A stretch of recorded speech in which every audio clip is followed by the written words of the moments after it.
दोस्तों नमस्कार, आप देख रहे हैं जेके कंप्यूटर यूट्यूब चैनल। आज हम आपको बताने वाले हैं उत्तर प्रदेश सरकार द्वारा जो वित्तीय वर्ष 24-25 का बजट पेश किया गया है, उसमें आपको कौन कौन सी नई योजनाओं का लाभ मिलने वाला है और किस क्षेत्र में कितना बजट पेश किया गया है। साथ ही ये भी बताएंगे जो किसानों के लिए 3000 मासिक पेंशन की बात की गई है, वह कौन सी पेंशन है, और जो वृद्धा पेंशन विधवा पेंशन की भी बढ़ोतरी की गई है या नहीं की गई, आपको इस वीडियो में बताने वाले हैं। साथ ही जो युवाओं के लिए क्या क्या इसमें बजट में घोषणा की गई है, साथ ही जो महिलाओं को इसमें कौन कौन सी योजनाओं का लाभ मिलने वाला है, मनरेगा के तहत कितना बजट पेश किया गया है और स्वच्छ भारत अभियान के तहत कितना बजट पेश किया गया है। साथ ही जो युवाओं को स्मार्टफोन, मोबाइल और टैबलेट वितरण योजना है, उसमें कितना बजट पेश किया गया है। साथ ही अन्य जो विभिन्न क्षेत्रों में जितना बजट पेश किया गया है, उस सब की जानकारी आपको हम वीडियो के माध्यम से बताने वाले हैं। तो चलिए आज का शुरुआत करते हैं एक नए टॉपिक के बारे में, और आज आपको जानकारी देते हैं कि उत्तर प्रदेश सरकार द्वारा बजट पेश किया गया है, उसमें आपको कौन कौन सी नई योजनाओं को लॉन्च किया गया है, साथ में आपको कैसे फ़ायदा मिलने वाला है। तो चैनल में आप अभी तक नए हैं तो चैनल को हमारे सब्सक्राइब जरूर कर लीजिएगा, साथ ही बेल आइकन प्रेस कर दीजिए, जिससे ऐसे हम वीडियो डालते रहेंगे और आपके पास नोटिफिकेशन आता रहेगा। वीडियो अंत तक जरूर देखिएगा। चलिए शुरुआत करते हैं। तो सबसे पहले आप देख सकते हैं ये उत्तर प्रदेश सरकार का जो बजट पेश किया गया है, उसमें आप देख सकते हैं मुख्यमंत्री जी द्वारा, साथ में जो उत्तर प्रदेश के वित्त मंत्री हैं सुरेश खन्ना जी द्वारा बजट पेश किया गया है। यहाँ पर आप देख सकते हैं तस्वीरें हैं, यहाँ पर वृद्धावस्था पेंशन की बात की गई है, और साथ में जो महिलाओं को विधवा पेंशन मिलता है उसमें भी बढ़ोतरी की बात की गई है। साथ में आप देख सकते हैं यहाँ पर लिखा हुआ है यूपी बजट 2024, 60 साल से ऊपर के महिला पुरुष किसानों को हर महीने मिलेगी 3000 रुपये पेंशन। ये सब जानकारी आपको इस बजट का जो मेन टॉपिक है उसके बारे में जानकारी देने वाले हैं। तो चलिए शुरुआत करते हैं। आज हम आपको ये पूरा बजट पढ़ करके बताने वाले हैं। पूरा तो नहीं बता सकते, लेकिन कुछ मेन पॉइंट आपको जरूर बताने वाले हैं। तो आप इस प्रकार से देख सकते हैं, जो ये तस्वीरें हैं इसमें कुछ इस प्रकार से दी गई हैं कि यहाँ पर आप देख सकते हैं महिलाओं के लिए क्या क्या मिला और जो किसान हैं उनके लिए क्या मिला। यहाँ पर आप देख सकते हैं जो बहुत सारे नए नए योजनाओं का ऐलान किया गया है, वो भी आप देख सकते हैं। चलिए आपको पूरा बजट जो कि माननीय वित्त मंत्री जी द्वारा पेश किया गया है उसका पूरा आपको जो मेन पॉइंट है उसके बारे में आपको जानकारी देते हैं। तो सबसे पहले आपको आना है, आप देख सकते हैं यहाँ पर जो बजट है, बजट का आकार 7,36,437 करोड़ 71 लाख रुपए रखा गया है, और जिसमें 24,000 करोड़ रुपए की नई योजनाओं को भी लॉन्च किया गया है। यहाँ पर ये इनका पूरा भाषण हिंदी में लिखा हुआ है, लेकिन कुछ मेन पॉइंट आपको जानकारी देते हैं कि इसमें क्या क्या शामिल किया गया है। वित्त मंत्री जी ने कहा है कि मर्यादा पुरुषोत्तम श्री राम का जीवन हजारों वर्षों से भारत और विश्व को महत्तर जीवन आदर्शों की ओर अग्रसर होने को प्रेरित करता है। यहाँ पर आप देख सकते हैं ये जो बजट है ये श्री राम को समर्पित है, और यहाँ पर जो अयोध्या में भव्य राम मंदिर का निर्माण हुआ है उस पर भी बजट का बहुत हिस्सा उसमें खर्च किया गया है। साथ ही आप देख सकते हैं यहाँ पर जो अवस्थापना कनेक्टिविटी को सुधार के विस्तार से यहाँ पर आप देख सकते हैं फलस्वरूप वर्ष 2023 में संपन्न जो ग्लोबल इन्वेस्टर समिट हुआ था उसके माध्यम से 40 लाख करोड़ रुपए से अधिक निवेश का प्रस्ताव प्राप्त हुआ है। उत्तर प्रदेश में विभिन्न प्रकार की जो कंपनियां हैं उनको यहाँ पर चालू किया जाएगा, साथ में विभिन्न प्रकार के रोजगार के अवसर प्रदान किए जाएंगे। यहाँ पर अभी देख सकते हैं जो एमएसएमई सेक्टर है वहाँ पर 46 लाख इकाइयाँ अभी भी कार्यरत है। आज प्रदेश के उद्यमियों द्वारा 2 लाख करोड़ रुपए का निर्यात किया गया है। यहाँ पर आप देख सकते हैं सरकार द्वारा लगभग 6 करोड़ व्यक्तियों को गरीबी से बाहर निकालने का भी सफल रही है। आज प्रदेश में बेरोजगारी की दर केवल 2.54% ही रह गई है। इसके अलावा लखनऊ में दिल्ली की तर्ज पर एरो सिटी विकसित किए जाने की योजना है, जो लगभग 1500 एकड़ में विकसित की गई है। इसमें 7 सितारा होटल, पार्क, विश्व स्तरीय कन्वेंशन सेंटर जैसी सुविधाएं उपलब्ध रहेंगी। ये भी एक नई योजना है जो कि नई योजनाओं के उसमें जारी किया गया कि यहाँ पर 24,000 करोड़ रुपए की जो नई योजना है उनमें ये लखनऊ में जो एरो सिटी विकसित किए जाने की योजना बताई गई है। यहाँ पर आप देख सकते हैं वर्ष 23-24 में अक्टूबर 2023 तक लगभग 37 लाख किसानों को किसान क्रेडिट कार्ड का वितरण भी किया गया है। इसमें प्रधानमंत्री फसल बीमा योजना के अंतर्गत 22-23 में लगभग 10 लाख बीमित किसानों को माह अक्टूबर 23 तक 831 करोड़ रुपए की क्षतिपूर्ति का भुगतान किया गया है। जो भी किसान अपना फसल बीमा कराते हैं उनको भुगतान की राशि यहाँ पर देख सकते हैं, 10 लाख बीमित किसानों को पेमेंट किया गया। यहाँ पर जो प्रधानमंत्री किसान सम्मान निधि योजना के अंतर्गत दिसंबर 2023 तक लगभग 63,000 करोड़ रुपए की धनराशि डीबीटी के माध्यम से 2 करोड़ 62 लाख कृषकों के खाते में हस्तांतरण की गई है। यहाँ पर जो किसान सम्मान निधि योजना है, यहाँ पर आप ये देख सकते हैं कि प्रदेश के जो 2 करोड़ 62 लाख किसान हैं उनके खाते में सीधे 63,000 करोड़ रुपए ट्रांसफर किए गए हैं। इसके अलावा ये जो पेंशन की बात की गई थी, किसान जो वृद्धावस्था पेंशन है और दिव्यांगजन पेंशन, उसमें आप देख सकते हैं यहाँ पर निराश्रित महिला पेंशन योजना अंतर्गत पात्र महिलाओं को जो पेंशन दी जाती है वह 500 रुपये प्रति माह से बढ़ा करके 1,000 रुपये कर दिया गया। यहाँ पर ये वित्तीय वर्ष 23-24 में तृतीय तिमाही तक 31,28,000 निराश्रित महिलाओं को लाभान्वित किया गया। ये आप देख सकते हैं उत्तर प्रदेश सरकार ने जो पिछला बजट था उसके हिसाब से इन्होंने जानकारी दी है कि यहाँ पर हमने जो पेंशन 500 रुपये मिलती थी अब उसको बढ़ा करके 1,000 रुपये कर दिया गया है।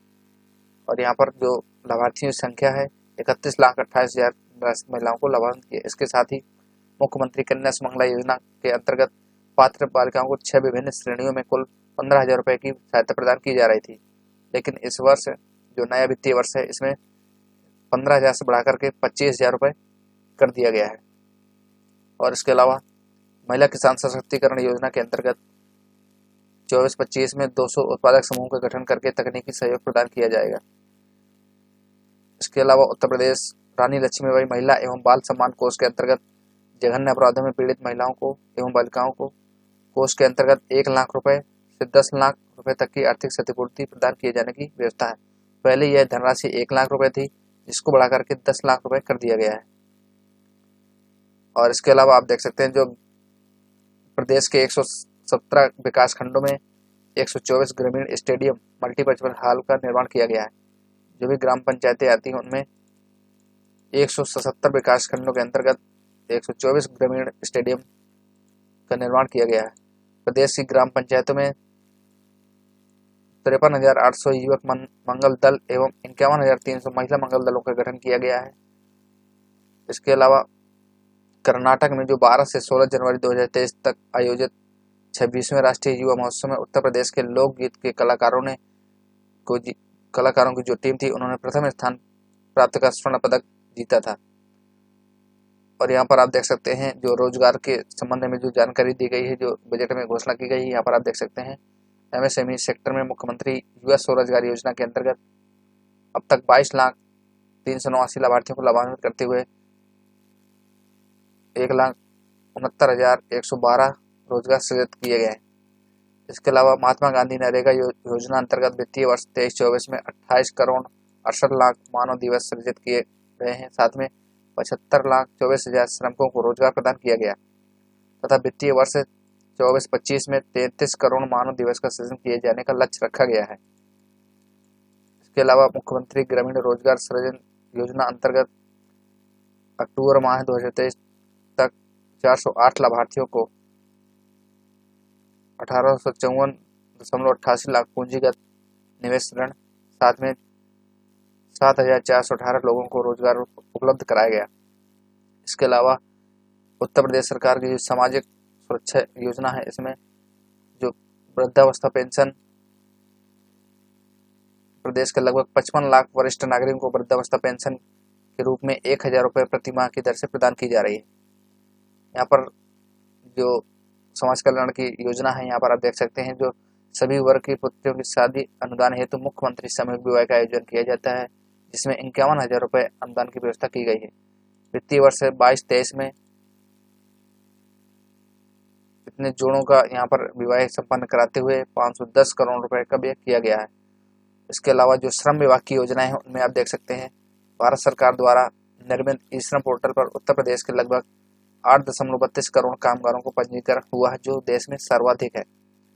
इसके साथ ही दिनांक 26 अक्टूबर 2021 से 31 अक्टूबर 2021 तक श्रम पोर्टल पर पंजीकृत 80.11 लाख श्रमिकों को भरण पोषण भत्ते के रूप में इन्होंने 2-2 हज़ार रुपये करके जो श्रमिक उनके खाते पे ट्रांसफर किया गया है। इसमें 1600 करोड़ रुपए का भुगतान किया गया। आप देख सकते हैं ये जो श्रम विभाग में पंजीकरण मजदूर हैं जिनका ई श्रम कार्ड बना हुआ है, उन श्रमिक के खाते में 2-2 हज़ार करके लॉकडाउन के टाइम पर इन्होंने 1600 करोड़ रुपए का भुगतान किया है।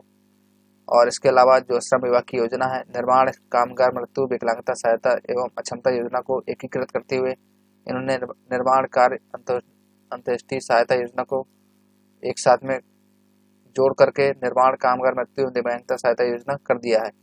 इसमें समस्त योजनाओं में माह नवंबर तक 40,183 कामगारों को लाभान्वित किया गया है। साथ ही 433 करोड़ रुपए की धनराशि व्यय की गई है। इसके अलावा निर्माण कामगार गंभीर बीमारी सहायता योजना के अंतर्गत गंभीर बीमारियों का इलाज सरकारी अस्पतालों में कराने पर इलाज के व्यय की 100% क्षतिपूर्ति कराई गई है।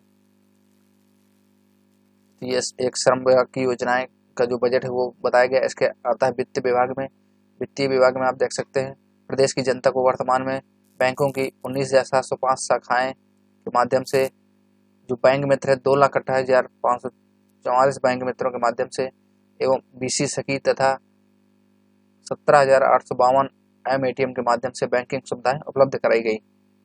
इसके अलावा प्रधानमंत्री जनधन योजना के अंतर्गत प्रदेश में 9 करोड़ खातों के साथ में उत्तर प्रदेश नंबर 1 पर रहा है। और इसके अलावा प्रधानमंत्री सुरक्षा बीमा योजना के अंतर्गत प्रदेश में 5,54,00,000 नामांकन के साथ साथ उत्तर प्रदेश भी इसमें प्रथम स्थान पर है। इसके अलावा प्रधानमंत्री जीवन ज्योति बीमा योजना अब तक प्रदेश में 1.90 करोड़ के नामांकन के साथ साथ उत्तर प्रदेश द्वितीय स्थान पर रहा है। अटल पेंशन योजना के अंतर्गत प्रदेश में अब तक 1,18,00,000 नामांकन का उत्कृष्ट प्रदर्शन रहा है। इसके अलावा स्वास्थ्य विभाग में जो राज्य सरकार के प्रयासों से मातृ एवं शिशु मृत्यु दर में वर्ष 2014 में 285 प्रति लाख से कम होकर वर्ष 2022 में 167 प्रति लाख तथा शिशु मृत्यु दर वर्ष 2014 से 48% प्रति हजार से कम होकर 2000 में 38 प्रति हजार हो गई है। वर्ष 2017 की तुलना में जो जापानी इंसेफेलाइटिस बी या रोगियों की संख्या थी उसमें बहुत बढ़ोतरी की गई है, 98% तक की कमी आई है। साथ में जो रोगियों की संख्या थी इसमें 85% तथा मृत्यु में 96% तक की कमी आई है। इसके अलावा प्रदेश के सभी 75 जनपदों में निःशुल्क डायलिसिस की सुविधा उपलब्ध कराई जा रही है। और इसके अलावा जो सरकारी क्षेत्र के चिकित्सा संस्थानों में MBBS की सीटों की संख्या 1840 से बढ़ाकर के 3828 हो गई है। और इसके अलावा आयुष्मान भारत प्रधानमंत्री जन आरोग्य योजना के अंतर्गत 4,86,00,000 से अधिक आयुष्मान कार्ड वितरण किए गए। लाभार्थी परिवारों को प्रतिवर्ष 5 लाख रुपए तक की निःशुल्क चिकित्सा सुविधा सूचीबद्ध राजकीय एवं निजी चिकित्सालयों में के माध्यम से प्रदान की जा रही है।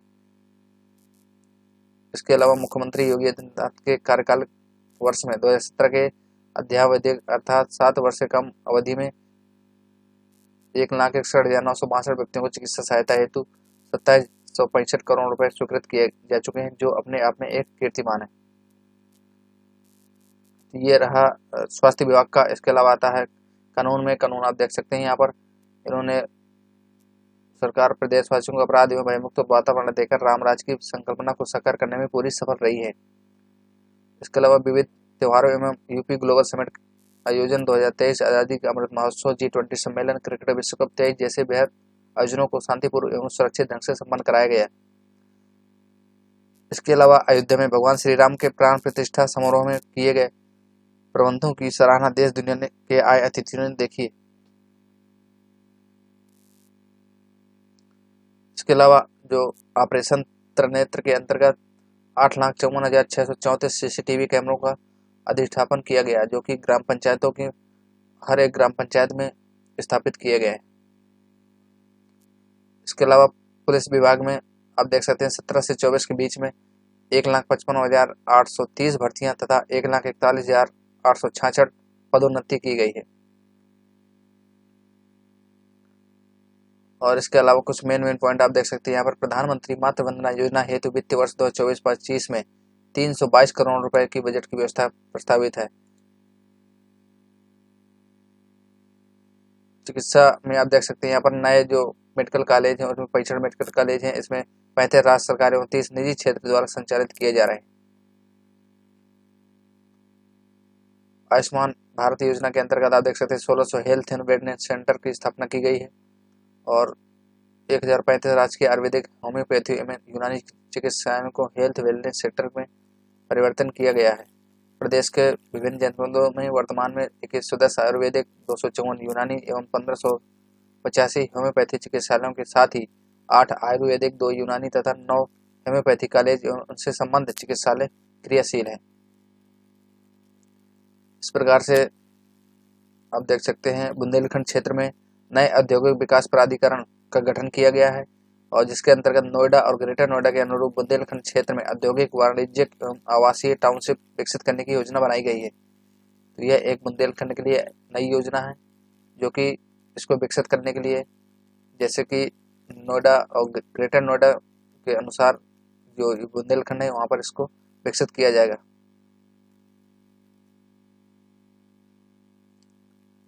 और यहाँ पर ये देख सकते हैं स्वामी विवेकानंद युवा सशक्तिकरण योजना के अंतर्गत टैबलेट और स्मार्टफोन वितरण हेतु 4000 करोड़ रुपए की व्यवस्था की गई है।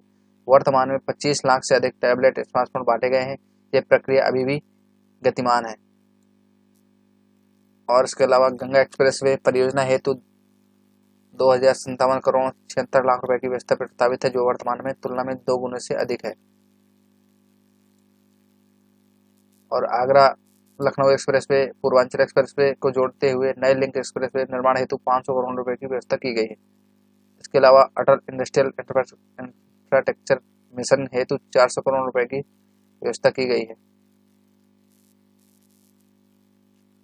सड़क एवं सेतु के यहाँ पर आप देख सकते हैं बजट राज्य सरकारों के जो राजमार्ग हैं उनको चौड़ीकरण एवं सुदृढ़ीकरण कार्यों हेतु 2881 करोड़ रुपए की व्यवस्था की गई है। धर्मार्थ मार्गों के विकास हेतु 1750 करोड़ रुपए की व्यवस्था की गई, जिसे आप देख सकते हैं काशी, मथुरा, वृंदावन और आपका अयोध्या, इन सबको जोड़ने के लिए 1750 करोड़ रुपए की व्यवस्था की गई है। राज्य सड़क निधि के जो अंतर्गत सड़कें आती हैं उनको 3000 करोड़ रुपए तथा निर्माण हेतु 2500 करोड़ रुपए का व्यवस्था प्रस्तावित है। और इसके अलावा जो चीनी मिल हैं उनको यहाँ पर नवनिर्माण, पुनर्निर्माण कार्य हेतु 500 करोड़ की व्यवस्था की गई है।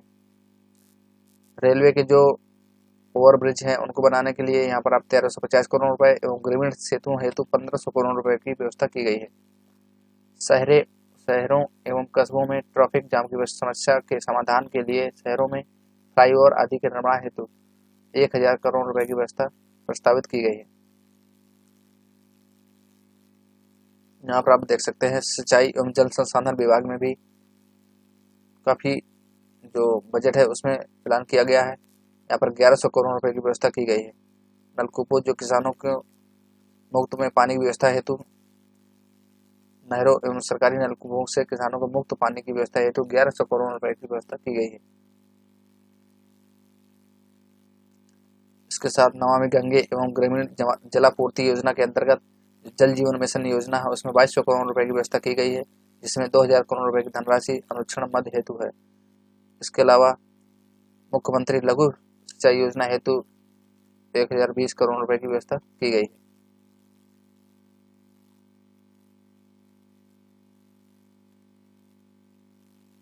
अब ये देख सकते हैं हवाई कनेक्टिविटी हेतु यहाँ पर एयरपोर्ट तथा अलीगढ़, आजमगढ़, मुरादाबाद, श्रावस्ती तथा चित्रकूट को विकसित किया जा चुका है तथा मियाँपुर, सोनभद्र व सरसवा सहारनपुर एयरपोर्ट का विकास कार्य प्रशस्त है। इसके अलावा अयोध्या में महर्षि वाल्मीकि अंतर्राष्ट्रीय हवाई अड्डा, अयोध्या धाम का विकास कराया गया है। अयोध्या में एयरपोर्ट की स्थापना हेतु विस्तार हेतु 150 करोड़ रुपए की व्यवस्था प्रस्तावित है।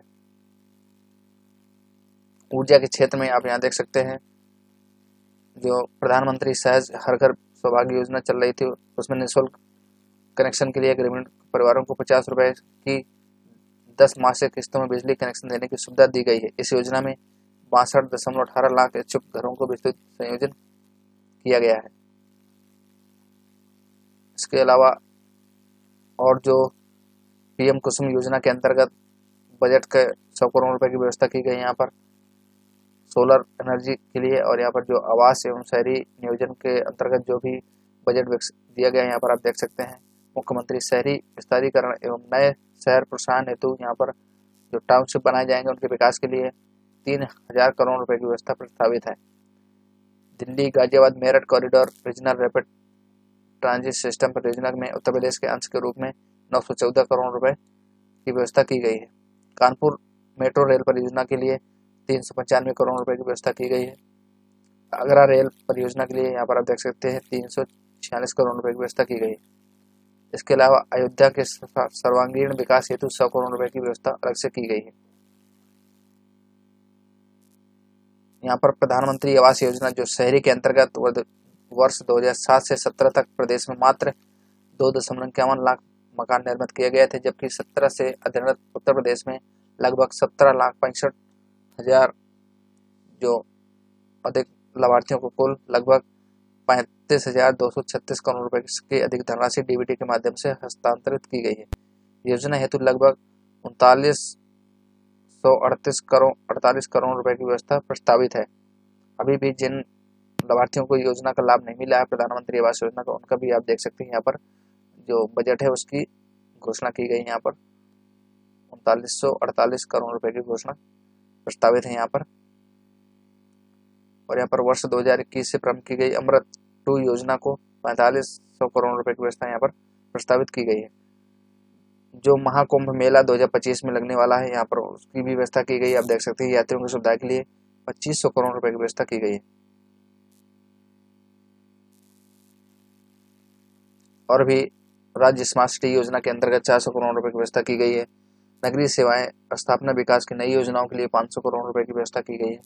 कान्हा गौशाला एवं बेसहारा पशु आश्रय योजना है तो 400 करोड़ रुपए की व्यवस्था की गई है, जो वर्तमान की तुलना में दोगुना से अधिक है। ग्राम्य विकास के लिए आप देख सकते हैं बजट में प्रधानमंत्री आवास योजना ग्रामीण के अंतर्गत वर्ष 2016 में मात्र 1.40 लाख आवास स्वीकृत किए गए थे, जबकि हमारी सरकार के द्वारा अब तक 36,15,000 आवास स्वीकृत किए जा चुके हैं, जिनमें से 34,14,000 आवास पूर्ण किए जा चुके हैं, शेष निर्माणाधीन है। योजना हेतु वित्तीय वर्ष 2024-25 में लगभग 2441 करोड़ रुपए की व्यवस्था प्रस्तावित है। यहाँ पर आप ये देख सकते हैं जिन लोगों को आवास का लाभ नहीं मिला है प्रधानमंत्री ग्रामीण आवास योजना के अंतर्गत 2441 करोड़ रुपए की व्यवस्था की गई है। इसके अलावा मुख्यमंत्री आवास योजना के अंतर्गत वित्तीय वर्ष 2018-19 में से लेकर के 23-24 तक अद्यावधि 2,03,000 आवासों का निर्माण पूर्ण करा दिया गया है। योजना हेतु 1140 करोड़ रुपए की व्यवस्था की गई। यहाँ पर ये जो मुख्यमंत्री योजना है इसको हम बता दें, ये जो दिव्यांग व्यक्ति हैं प्रदेश के अंतर्गत जो भी दिव्यांग व्यक्ति है उनको इस योजना का लाभ दिया जाता है। मुख्यमंत्री ग्रामीण आवास योजना के अंतर्गत उन लोगों को इसमें शामिल किया जाता है। यहाँ पर 1140 करोड़ रुपए की व्यवस्था की गई है। जिन भी लाभार्थियों को लाभ नहीं मिला है उनको अब इस वित्तीय वर्ष में मिलने वाला है। इसके अलावा जो रोजगार से संबंधित योजनाएं हैं ये देख सकते हैं। और जो महिला स्वयं सहायता समूह योजना है उसमें आप देख सकते हैं राष्ट्रीय ग्रामीण आजीविका मिशन के अंतर्गत 3695 करोड़ रुपए की व्यवस्था यहाँ पर प्रस्तावित की गई है। इसके अलावा प्रधानमंत्री ग्राम सड़क योजना के अंतर्गत 3668 करोड़ रुपए की व्यवस्था की गई है। और जो ग्रामीण रोजगार गारंटी योजना मनरेगा के अंतर्गत आप देख सकते हैं 5060 करोड़ रुपए की व्यवस्था यहाँ पर की गई है। इसके अलावा स्वच्छ भारत अभियान ग्रामीण हेतु 4867 करोड़ रुपए 39 लाख की व्यवस्था प्रस्तावित है, जो वर्तमान वर्ष की तुलना में 2 गुने से अधिक है। यहाँ पर आप देख सकते हैं जो स्वच्छ भारत अभियान योजना के अंतर्गत 2 गुने बजट का यहाँ पर व्यवस्था की गई है। इसके अलावा पंचायत भवनों के निर्माण हेतु यहाँ पर 57 करोड़ रुपए की व्यवस्था प्रस्तावित की गई है। जो भी ग्राम पंचायत में पंचायत भवन नहीं बने हैं उनके निर्माण के लिए यहाँ पर 57 करोड़ रुपए की व्यवस्था की गई है। इसके अलावा उत्तर प्रदेश मातृभूमि योजना हेतु 33 करोड़ रुपए की व्यवस्था की गई है। ग्रामीण स्टेडियम एवं ओपन जिम की निर्माण हेतु यहाँ पर 25 करोड़ रुपए की व्यवस्था की गई है। हर एक ग्राम पंचायत में एक स्टेडियम निर्माण की जो योजना है वहाँ पर आप देख सकते हैं 25 करोड़ रुपए की व्यवस्था की गई है। इसके अलावा शहरी एवं ग्रामीण क्षेत्रों में गरीबी रेखा से नीचे जीवन यापन करने वाले व्यक्तियों को आवास सुविधा उपलब्ध कराने हेतु प्रदेश में सार्वजनिक एवं व्यक्तिगत शौचालयों का बृहद पैमाने पर निर्माण कराया गया है। इसके अलावा जो खाद्यान्न मामले में उत्तर प्रदेश ने अपना एक स्थान बनाया है, देश में अपना स्थान बनाए रखा है। इसमें प्रदेश में कुल प्रतिवेदन क्षेत्रफल 241.70 लाख हेक्टेयर में, जिसमें 160.95 लाख हेक्टेयर में खेती की जाती है।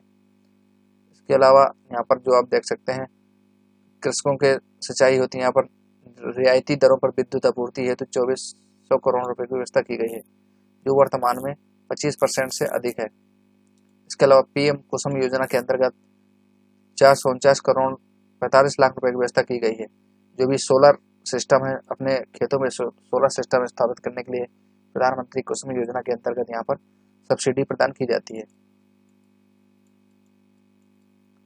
इसके अलावा मुख्यमंत्री खेत सुरक्षा योजना प्रारंभ की जा रही है, जिसके लिए 50 करोड़ रुपए की व्यवस्था प्रस्तावित की गई।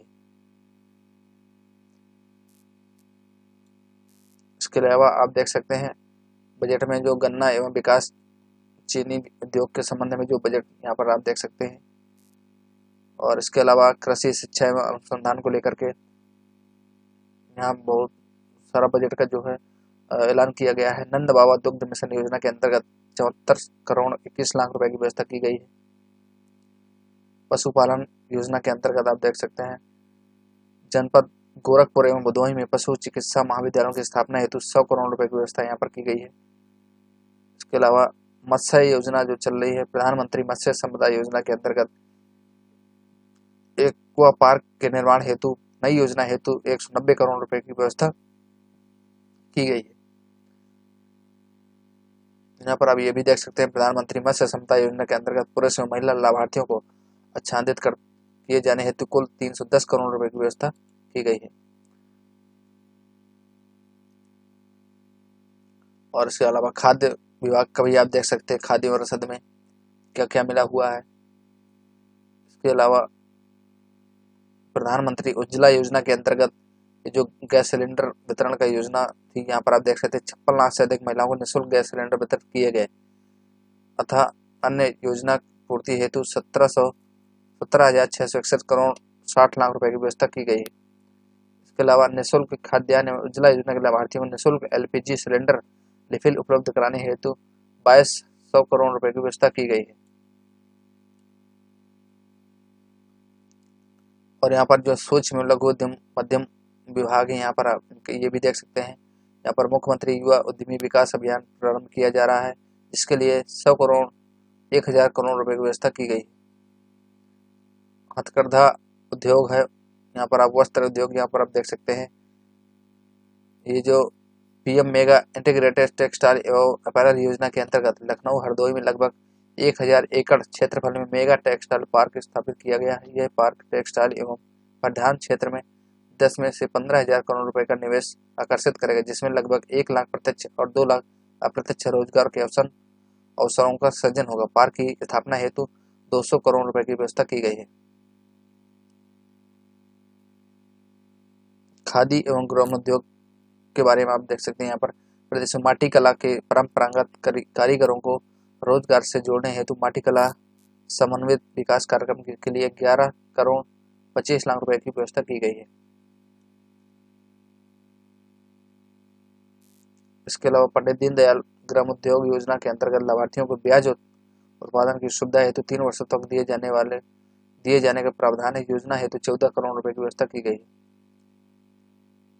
इसके अलावा आईटी एवं इलेक्ट्रॉनिक विभाग का आप यहाँ पर देख सकते हैं बजट। यहाँ पर 250 मेगावाट का जो डाटा सेंटर है उद्योग को विकसित किए जाने का लक्ष्य रखा गया है। इसके अलावा निजी और अधिक युक्त संगत बनाते हुए 8 डेटा सेंटर स्थापित किए जाने का लक्ष्य रखा गया है, जिनमें प्रदेश में 30,000 करोड़ रुपए के अनुमानित निवेश एवं 900 मेगावाट क्षमता के सृजन का लक्ष्य रखा गया है।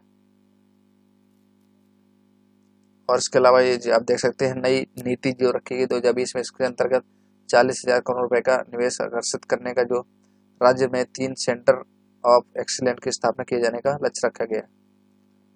अभी यह एक सेंटर है जो कि लखनऊ में स्थित है। इसी प्रकार से राज्य में 3 सेंटर ऑफ एक्सीलेंस स्थापित किए जाने की योजना का जो प्रस्ताव रखा गया है। इसके अलावा यहाँ पर आप देख सकते हैं माध्यमिक शिक्षा के विषय में जो बजट निकल के आ रहा है, यहाँ पर जो राजकीय माध्यमिक विद्यालय हैं स्मार्ट क्लास तथा ITC लैब के लिए यहाँ पर समग्र शिक्षा योजना के अंतर्गत 516.64 करोड़ रुपए की व्यवस्था की गई है। इसके अलावा जो सहायता प्राप्त या अशासकीय माध्य विद्यालय हैं उसमें 200 करोड़ रुपए की व्यवस्था की गई। इसके अलावा नवीन राजकीय संस्कृत विद्यालय की स्थापना हेतु 5 करोड़ रुपए की व्यवस्था की गई। सैनिक स्कूलों को संचालन के लिए गोरखपुर में जो 4 करोड़ रुपए की व्यवस्था प्रस्तावित की गई है। उच्च शिक्षा के लिए यहाँ पर देख सकते हैं राज्य विश्वविद्यालय तथा देवी पाटन मंदिर में मां पंडेश्वरी राज्य विश्वविद्यालय की स्थापना हेतु प्रत्येक विश्वविद्यालय के लिए 51.20 करोड़ की व्यवस्था की गई। यहाँ पर आप ये देख सकते हैं शिक्षा को प्रोत्साहन किए जाने हेतु मुख्यमंत्री शिशुता प्रोत्साहन योजना अंतर्गत 100 करोड़ रुपए की व्यवस्था की गई। प्रदेश के राज्य विश्वविद्यालयों में आधारभूत सुविधाओं के विस्तार हेतु 30 करोड़ रुपए की व्यवस्था की गई।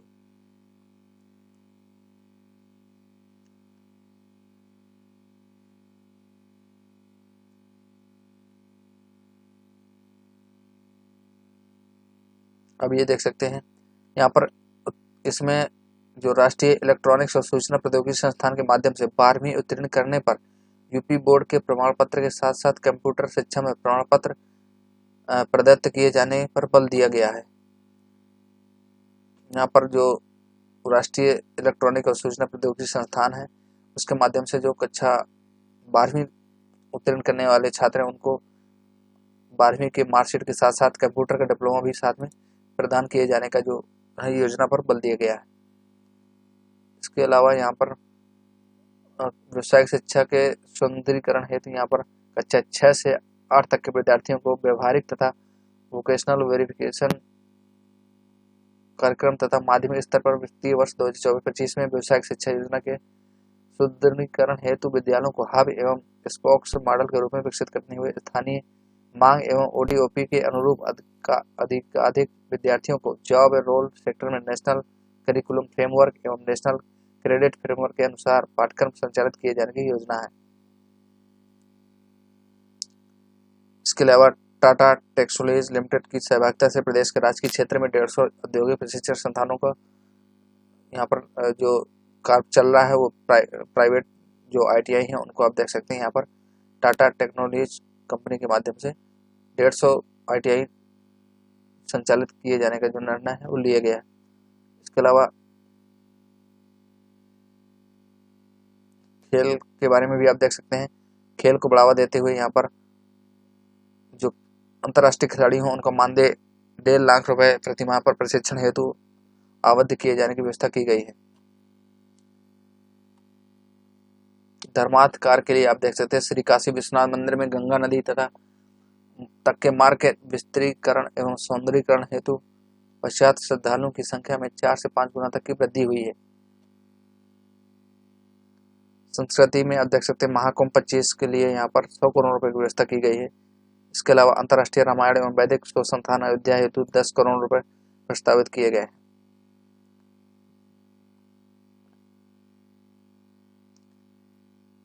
इस प्रकार से आप देख सकते हैं वन एवं पर्यावरण के अंतर्गत जो योजना है यहाँ पर 600 करोड़ रुपए की व्यवस्था की गई है। पौधशाला प्रबंधन योजना हेतु 175 करोड़ रुपए की व्यवस्था की गई है। ग्रीन इंडिया मिशन के अंतर्गत यहाँ पर 110 करोड़ रुपए की व्यवस्था की गई है। समाज कल्याण के अंतर्गत आप देख सकते हैं यहाँ पर वृद्धा पेंशन हेतु 7370 करोड़ रुपए की व्यवस्था यहाँ पर की गई है। इसके अलावा जो विधवा पेंशन है, निराश्रित महिला पेंशन यहाँ पर आप देख सकते हैं 4073 करोड़ रुपए की व्यवस्था यहाँ पर उनके लिए की गई। इसके अलावा अनुसूचित जाति और समान वर्ग के छात्रों को छात्रवृत्ति योजना हेतु 1862 करोड़ रुपए की व्यवस्था की गई है। मुख्यमंत्री सामूहिक विवाह योजना के अंतर्गत यहाँ पर 600 करोड़ रुपए की व्यवस्था की गई है। इसके अलावा जनजाति कल्याण के लिए भी यहाँ पर योजनाएं दी गई हैं। इसके अलावा अल्पसंख्यक विभाग के लिए भी योजनाएं दी गई हैं और न्याय विभाग में कितना क्या बजट है ये भी आप देख सकते हैं। अधिवक्ता कल्याण निधि को 200 करोड़ से बढ़ाकर के 500 करोड़ रुपए किए जाने का निर्णय लिया गया है। इसके अलावा बाल एवं महिला कल्याण विभाग में आप देख सकते हैं यहाँ पर प्रदेश के सभी 75 जिलों में 1,89,796 आंगनबाड़ी केंद्रों के माध्यम से 6 माह से 6 वर्ष तक के आयु के बच्चों के लिए यहाँ पर समग्र विकास के लिए यहाँ पर योजनाएं संचालित कराई जा रही हैं। यहाँ पर जो पूरक पुष्टाहार योजना है उसके अंतर्गत 2,06,00,000 लाभार्थियों को लाभान्वित किया गया। इसके अलावा जो ये पुष्टाहार कार्यक्रम हेतु लगभग 5129 करोड़ रुपए की व्यवस्था प्रस्तावित की गई है। और जो आंगनबाड़ी कार्यकर्ता एवं सहायिकाओं के मानदेय के भुगतान के लिए यहाँ पर 971 करोड़ रुपए की व्यवस्था की गई है। इसके अलावा कन्या सुमंगला योजना हेतु यहाँ पर 700 करोड़ रुपए की व्यवस्था की गई है।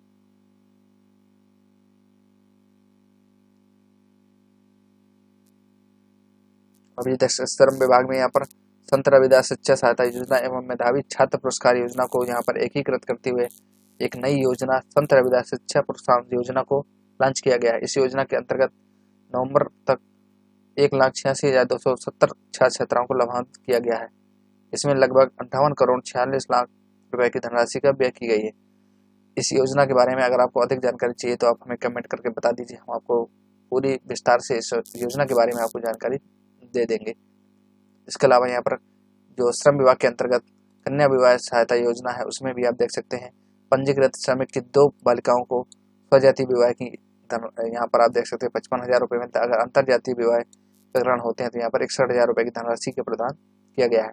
इसके अलावा इस योजना के अंतर्गत यहाँ पर श्रमिक संख्या 2,38,856 है तथा लगभग 1,302 करोड़ रुपए की धनराशि खर्च की गई है।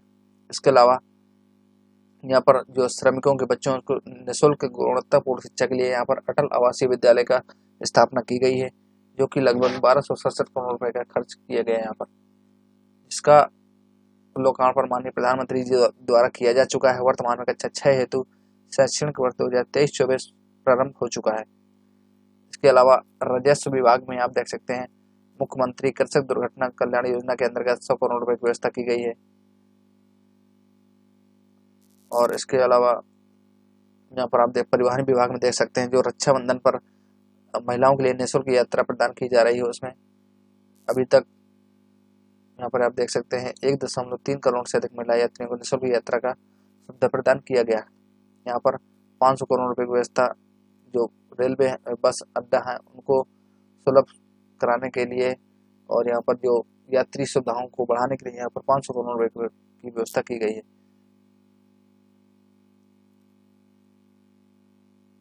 आबकारी विभाग देख सकते हैं। इसके अलावा सरकार कितना पैसा आएगा, कितना खर्च होगा, ये यहाँ पर इतना ज़्यादा व्यय दिया गया। तो दोस्तों यह जानकारी आपको कैसी लगी, आशा करते हैं आपको यह वीडियो पसंद आया होगा। और भी अगर कोई हमें सुझाव देते हैं कि आपका किस विषय पर कौन सा वीडियो आपको अच्छा लगता है और आप किस विषय की मांग करते हैं, कौन से योजना के बारे में आपको वीडियो चाहिए, आप हमें कमेंट करके ज़रूर बता दीजिए। इस बजट के बारे में भी अगर कोई अलग से वीडियो चाहते हैं कि आपको अलग से विभाग बाई विभाग वीडियो चाहना है, कौन से विभाग में कितना बजट मिला, कौन कौन सी योजनाएं लॉन्च हुई, अगर आप ये सब देखना चाहते हैं तो आप हमें कमेंट करके ज़रूर बताइए। चैनल में आप अभी तक नए हैं तो चैनल को हमारे सब्सक्राइब जरूर कर लीजिएगा। वीडियो यदि अच्छा लगा है तो वीडियो को लाइक जरूर करिएगा, दोस्तों के साथ शेयर करना ना भूलें। जय हिंद।